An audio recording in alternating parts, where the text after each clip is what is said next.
जय हिंद दोस्तों। आज मैं आपको बताने जा रहा हूँ क्लास 12 का बायोलॉजी चैप्टर 1 जो कि है पुष्पी पाथवे में लैंगिक जनन। अगर इसका आप लोगों ने पिछला वीडियो नहीं देखा है तो देखिए, बहुत ही इंटरेस्टिंग लगेगा और बहुत मजा आ जाएगा। आपको पुष्प के बारे में सारी जानकारी मिल जाएगी। अगर आपको वीडियो इंटरेस्टिंग लगा तो प्लीज लाइक शेयर सब्सक्राइब कर देखिए। मैंने इसके बारे में आज बताऊंगा। मैं बताया था पुष्प के दो भाग होते हैं, ठीक है ना। पुष्प के दो भाग होते हैं, पहला होता है सहायक चक्र, दूसरा होता है आवश्यक चक्र। तो जो सहायक चक्र होता है वो सुरक्षा प्रदान करता है, इसलिए सहायता करता है, तो सहायक चक्र हो गया। ये आवश्यक चक्र क्या है कि उस पुष्प के लिए वो चीज होनी ही चाहिए। क्यों होनी चाहिए समझिए। जैसे नर है और मादा है, अगर उसकी मतलब उसकी वंश अगर बढ़ाना है तो क्या करें, इन दोनों में जन्म होना जरूरी है। वैसे जो आवश्यक चक्र होता है, आवश्यक चक्र जरूरी होता है पुष्प के लिए। क्योंकि अगर आवश्यक चक्र मतलब ये होता है कि इसमें एक नर जनन भाग होगा, एक मादा जनन भाग होगा। तो दोनों लोग अगर मिलेंगे तभी ना इस पुष्प की वृद्धि होगी, मतलब इसके वंशज बढ़ेंगे। इसीलिए आवश्यक चक्र में एक पुमंग आता है और एक जयांग होता है। पुमंग मतलब पु से पुंकेसर यानी पुरुष वाला भाग, और जयांग मतलब आप जान लीजिएगा क्या होगा। जब एक याद रहेगा, पुमंग मतलब पुंकेसर तो पुरुष, पुमंग पुंकेसर पुरुष, तो एक जयांग मतलब क्या होगा, मादा वाला भाग। तो यहाँ पर देखिए पहले दो भाग होते हैं आवश्यक चक्र। तो पहले हम जान ले आवश्यक चक्र क्या होते हैं। तो देखिए पुष्प के वे भाग जो जनन कार्य करते हैं, पुष्प के विभाग जो जनन का कार्य करते हैं, उन्हें हम आवश्यक चक्र कहते हैं। तो जनन करना जरूरी है अपनी वृद्धि करने के लिए, इसलिए इसको आवश्यक चक्र बोलते हैं। आवश्यक चक्र के भाग पहला होता है पुमंग। इसके पुमंग पहला भाग होता है, उसके अंदर देख लेंगे पुमंग क्या है, पुमंग के अंदर देख लेंगे। फिर उसके बाद हम क्या पढ़ेंगे, उसके बाद हम जयांग के बारे में पढ़ेंगे, ठीक है। तो इसके बारे में आज हम आवश्यक चक्र के बारे में कंप्लीट जानकारी आपको देंगे। प्लीज बने रहिएगा, आपको बिल्कुल समझ में आएगा, 100% समझ में आएगा। देखिए पहले जो आवश्यक चक्र में पहला आता है पुमंग। अब पुमंग देखिए क्या होता है, आप लोगों को पुमंग जानने से पहले पुंकेसर को जानना पड़ेगा। देखिए ये जो है हमारा एक पुंकेसर है, ये इतना बड़ा दिख रहा है पुंकेसर।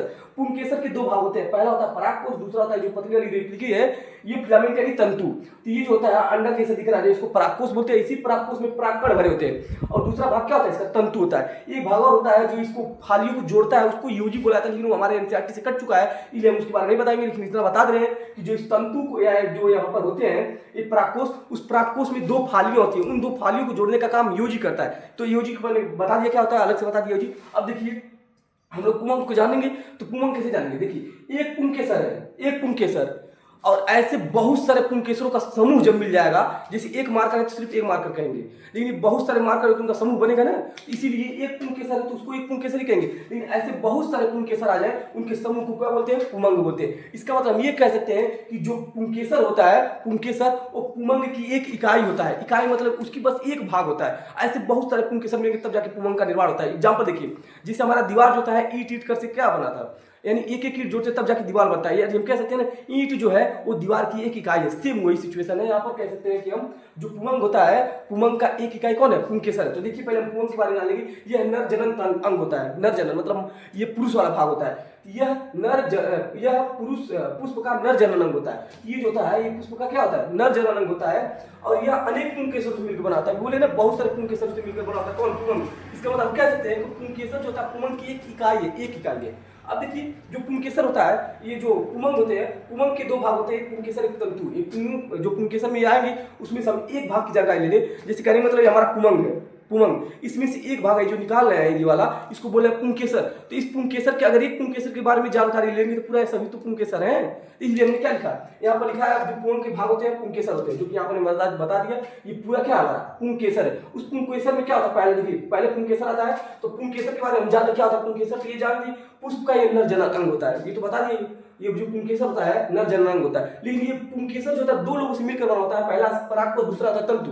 तो जो परागकोश होता है इसमें परागकण बनता है। तो देखिए क्या लिखा है, यह जो होता है परागकण बनाता है। तो यहाँ पर मैंने एक पॉइंट छोड़ दिया है, पुंकेसर या पुष्प का नर जनन अंग होता है और ये क्या करता है, परागकण बनाता है। ये जो क्या करता है, परागकण बनाता है। पुंकेसर भी तो आता है वो। अब यहाँ से हम पहले उठाएंगे क्या, परागकोश। तो इसके अंदर आता है, पुंकेसर के अंदर आता है। ये देखिए यहाँ पर मैंने पॉइंट बना लिखा, पुंकेसर के अंदर आता है परागकोश। तो परागकोश ये होता है, ये क्या करता है, इसमें परागकण बनते हैं, जिसमें छोटे छोटे कण भरे रहते हैं। इसमें ये जो कण भरे रहते हैं ये परागकोश में ही भरे रहते हैं, ठीक है ना। दूसरा भाग आता है तंतु। ये तंतु क्या करता है, इसको क्या करता है, परागकोश को सहारा देता है। अगर तंतु अगर कमजोर है तो लुढ़क जाएगा वो, ठीक है ना। इसीलिए क्या करता है, उसको सहारा प्रदान करता है कौन, तंतु। अब देखिए ये परागकोश को सहारा प्रदान करता है। तो मैंने आपको क्या बताया, आवश्यक चक्र दो भागों में बांटा गया। पहला है पुमंग, दूसरा है जयांग। जो मैंने पुमंग के बारे में पूरा जानकारी दे दिया। पुमंग क्या होता है, पुमंग जो होता है अनेक पुंकेसरों से मिलकर बना होता है। पुंकेसर क्या होते हैं, ये जो भाग एक दिख रहा है पुंकेसर है। पुंकेसर में दो भाग होते हैं, परागकोश और तंतु। मैंने बता दिया यूजी जो होता है ये एनसीईआरटी से कट चुका है, लेकिन फिर भी मैं बता दिया हूँ जो ये परागकोश होते हैं, परागकोश, इसमें दो फालियां होती है। तो दो फालियां के जो नीचे वाला भाग होता है उन दोनों को जोड़ने का और ये जो तंतु निकले उन सबको जोड़ने का जो काम करता है वो यूजी करता है, ठीक है ना। तो मैंने आपको बता दिया पुंकेसर क्या होता है, ये नर जनन अंग होता है पुष्प का। परागकोश क्या होते हैं, ये उसमें क्या बनाते हैं, परागकण बनाते हैं। जो तंतु होता है, ये तंतु जो होता है ये क्या करता है, इस परागकोश को सहारा देता है ताकि वो खड़ा रहे। अगर वो नहीं रहेगा तो क्या बोले, लुढ़क जाएगा। नेक्स्ट भाग में देखिए इसका क्या पढ़ना है, हम लोग को पढ़ना है जयांग। अब जयांग जानेंगे और जयांग के भाग जानेंगे। चलिए देखते। तो देखिए इसका जो है मैं बताने जा रहा हूँ, पुमंग बता दिया आपको, पुमंग आपको देख लेना चाहिए। अब देखिए एक बार जयांग के बारे में पढ़ लेते हैं, देखते हैं क्या जयांग होता है। जयांग जो होता है स्त्री केसर का भाग होता है, ठीक है ना। मतलब जयांग के अंदर स्त्री केसर आता है, फिर स्त्री केसर के अंदर उसके भाग आते हैं। तो जयांग जो होता है ये मादा जनन अंग होता है। तो यही चीज लिखा गया है, यह पुष्प का मादा जनन अंग होता है, ठीक है ना, मादा जनन अंग होता है। यह अनेक स्त्री केसरों से मिलकर होता है। जैसे वहां बताया हूं अभी आपको थोड़ी देर पहले कि जो पुमंग होता है उसकी इकाई क्या होती है, पुंकेसर होती है। वैसे यहाँ जयांग की इकाई क्या होती है, स्त्री केसर होती है। अब देखिए स्त्री केसर अनेक स्त्री केसरों से क्या होता है, मिलकर बना होता है। यानी एक स्त्री केसर नहीं, बहुत सारे स्त्री केसर मिलेंगे तब जाके जयांग का निर्माण होगा। इसका मतलब ये कह सकते हैं कि जो स्त्री केसर होता है वो जयांग की क्या है, एक इकाई है, ठीक है ना। जैसे वहां समझा सेम वही लैंग्वेज है। स्त्री केसर पहले आप जानेंगे, स्त्री केसर के फिर भाग जानेंगे। अभी मैं दिखा रहा हूँ स्त्री केसर क्या होता है।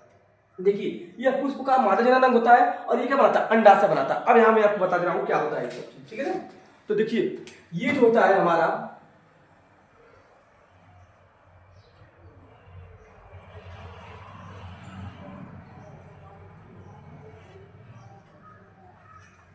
इसी को हम क्या बोलते हैं, स्त्री केसर बोला जाता है, इसको स्त्री केसर बोलते हैं, ठीक है ना। अब स्त्री केसर में देखिए स्त्री केसर है, एक तो है स्त्री केसर, ऐसे बहुत सारे अगर रहते हैं तो उसको बोलते हैं जयांग। तो देखिए सबसे ऊपर वाला भाग जो कगार पे होता है, इसलिए इसका नाम होता है वर्तिकाग्र। वर्तिकाग्र, कगार वाले भाग को वर्तिकाग्र, जो कगार पे है। यहाँ जो इसका गर्दन दिख रहा है, गर्दन, इसको बोलते हैं वर्तिका। वर्तिका गर्दन को बोलते हैं इसकी वर्तिका। और यहाँ ये रहता है, इसको बोलते हैं अंडाशय। अंडाशय, यही अंडाशय जो होता है, इसी अंडाशय से क्या बनता है, फल बनता है, ठीक है ना। तो हम लोग क्या जानिए, स्त्री केसर ही होता है। स्त्री केसर का चित्र होता है। स्त्री केसर में तीन भाग होते हैं, वर्तिकाग्र, वर्तिका और अंडाशय होता है। तो चलिए एक एक करके देखते हैं। पहले वर्तिकाग्र की पढ़ेंगे। तो देखिए ये जो होता है स्त्री केसर का सबसे ऊपरी भाग होता है। तो ये स्त्री केसर क्या होता है, वर्तिकाग्र सबसे ऊपरी भाग होता है। ये जो होती है इसकी सतह चिपचिपी होती है। चिपचिपी होती है मतलब वो थोड़ा सा क्या होता है, लिक्विड टाइप उसके ऊपर रहता है। तो देखिए पहला भाग क्या है, स्त्री केसर जो है ये पुष्प का नर जनन अंग होता है। इसमें अंडाशय बनता है। देखिए अंडाशय बने नहीं, इसी अंडाशय में बीजांड होते हैं, ठीक है ना, इसी के अंदर होते हैं बीजांड, वो भी बताऊंगा अभी।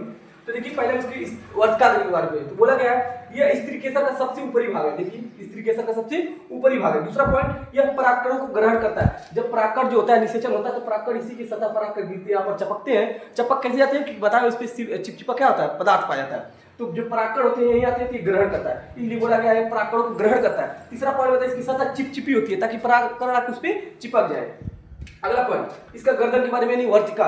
वर्तिका देखिए ये है वर्तिकाग्र, यह वर्तिकाग्र और अंडाशय को जोड़ने का काम करता है। यह अंडाशय और वर्तिकाग्र को क्या करता है, जोड़ने का काम करता है। देखिए यह वर्तिकाग्र और अंडाशय को जोड़ती है यानी जोड़ता है। देखिए इसके द्वारा जो पराग नलिका होती है ना, यही इसी में एक नली बनती है, आगे सब बताऊंगा। तो इसमें एक नली बनती है, ठीक है ना। उस नली का क्या करता है, तो इसमें बोला गया इसके द्वारा पराग नलिका, जो पराग नलिका होती है वो अंडाशय तक यहाँ पहुंचती है। तो जब परागकण यहाँ पर आ जाएंगे तो उस परागकण को आने के लिए कुछ चाहिए भी तो, कोई रास्ता। तो उस रास्ता जो होता है, यही बोला गया इसमें जो होता है, इसके द्वारा पराग नलिका जो होती है, पराग नलिका वो अंडाशय तक क्या करती है, पहुंचती है। ये था। अगला देखिए अंडाशय क्या होता है। तो ये अंडाशय हमारा ये वाला भाग है। तो अंडाशय क्या करता है, यह स्त्री केसर का सबसे निचला भाग होता है। तो स्त्री केसर का सबसे निचला भाग होता है। दूसरा पॉइंट में इसमें बीजांड पाए जाते हैं। बीजांड मतलब मैं बता रहा हूँ आपको बीजांड क्या होते हैं। बीजांड जो होता है ऐसे करके होता है, ठीक है ना, ये जो होता है यही बीजांड होता है। तो इसके अंदर जो होता है बीजांड होता है। तो यही बोला गया है कि यह स्त्री केसर का निचला भाग होता है, इसमें बीजांड पाए जाते हैं, जो कि मैंने आप बता दिया बीजांड क्या होते हैं। अब देखिए निषेचन के बाद जो ये अंडाशय होता है, वो फल का रूप ले लेता है, और जो यहाँ बीजांड होता है वो बीज का रूप ले लेता है।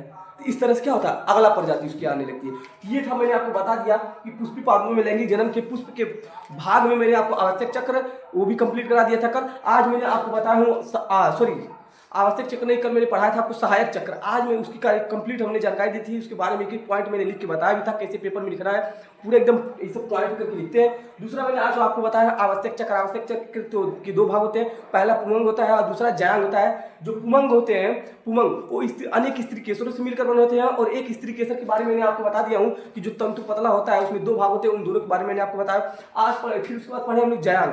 जयांग जो होता है ये अनेक स्त्री केसरों से मिलकर बना होता है। तो एक स्त्री केसर के बारे में हमने कंप्लीट जानकारी दिया। यहाँ पर एक स्त्री केसर, ऐसे बहुत सारे स्त्री केसर मिलते हैं, जयांग बनता है। इसके बारे में मैंने आपको देखिए पॉइंट वाइज लिख करके दिखाया हूँ। देखिए जो मतलब पेपर में ऐसे ही पॉइंट बना के लिखते हैं ताकि जो हो चेक करने वाले को सुविधा हो और आपको याद करने में भी सुविधा। इसलिए ये नहीं होता कि यहाँ पर एक ही लाइन में सब लिखते जाते हैं, पॉइंट खत्म हो जाता है तो उसी में आगे लिख देता है, ऐसे नहीं लिखा जाता है, पॉइंट वाइज लिखा जाता है ताकि याद करने में और जो एग्जामिनर होता है उसको चेक करने में क्या हो, आसानी हो। इसलिए ऐसे लिखते हैं, स्क्रीनशॉट लीजिए। तो मिलते हैं नेक्स्ट वीडियो में। जय हिंद।